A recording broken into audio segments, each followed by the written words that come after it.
Good afternoon and welcome to another Everyday Recovery podcast. My name is Jim Lang. I'm the Director of Addiction Recovery Ministries here at America's Keswick.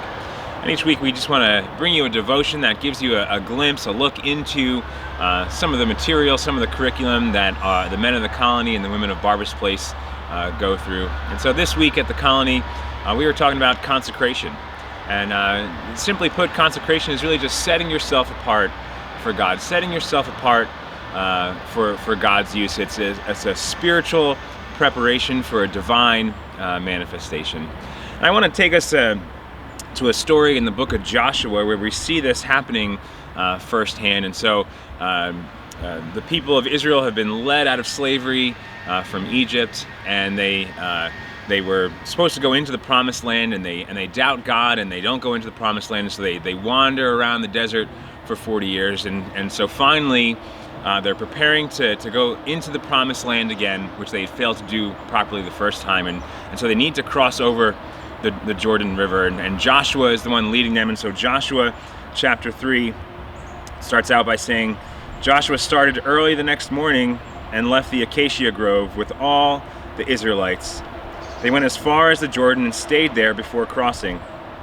After 3 days, the officers went through the camp and commanded the people, "When you see the ark of the covenant of the Lord your God carried by the Levitical priest, you are to break camp and follow it.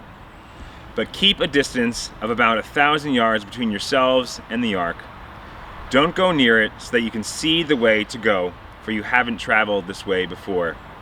And verse 5 says, Joshua told the people, "Consecrate yourselves, because the Lord will do wonders among you tomorrow."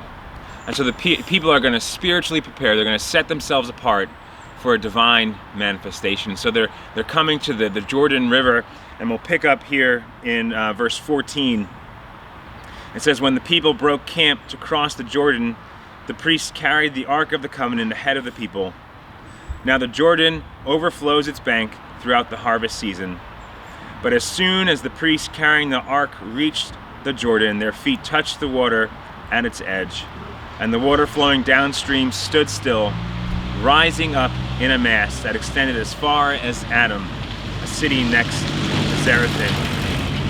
The water flowing downstream into the Sea of Arabah, the Dead Sea, was completely cut off, and the people crossed opposite of Jericho." And so the people prepared themselves for this divine manifestation that they were about to see. The Ark of the Covenant was moving towards the river, and the river did not split until the feet of the priest went into the water. And so they spiritually prepared, they consecrated themselves to be able to believe God at His word. And this was the crossing of the Jordan, the water being parted, was letting the people know that God was with them, that God was for them, that they could rely on God, that He was trustworthy. We'll see a couple chapters later where they defeat the city of Jericho, the most fortified city of its time. They don't do it through military might. They do it by marching around the city, which would have been just an insane battle plan. But because they consecrated themselves, because they spiritually prepared, because they saw what God did at the Jordan River, they believed Him, and they were obedient to what He said. And so how does that work out in our lives? How do we consecrate ourselves? How do we set ourselves apart? I think a lot of us kind of find ourselves on this hamster wheel where we're constantly trying to deny ourselves. We're constantly trying to the sin that we have in our lives. We're trying to put out those fires, and then once we put out those fires, they kind of flame back up, and we just find ourselves in this hamster wheel. So we never really feel like we're walking in newness of life. We never feel like we're actually putting on the new self. And so I love Colossians 3. I think it just gives us a really good blueprint for what this looks like. And so Colossians 3, verse 1 says, "So if you've been raised with Christ." And so this is where we need to start. A lot of us, when we're looking to change behavior, when we're looking to modify our lives, we just try to focus on that behavior. We try to focus on the sin in our life. And in Colossians here, it's starting with, "You have been raised with Christ." And so we need to focus on what has been done for us. And it says, "Seek the things above."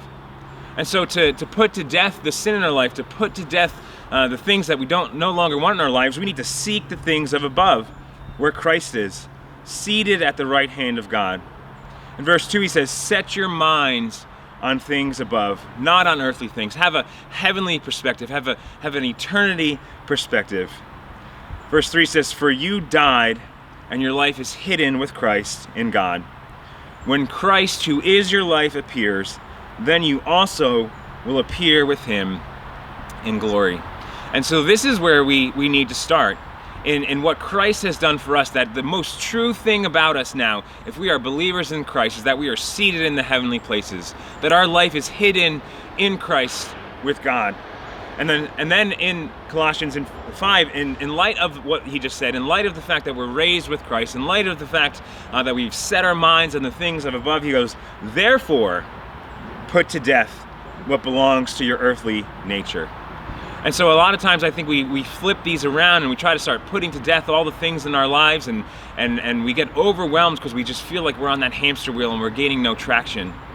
And so when we're consecrating ourselves, we always need to start with setting our minds on the things of above where Christ is, remembering that we have been raised with Christ, that we have newness of life. And when we set our minds on those things, when we understand what's most true about us, that we are co-heirs with Christ, that we have his resurrection power living with us, then therefore we can start to put to death the things in our life.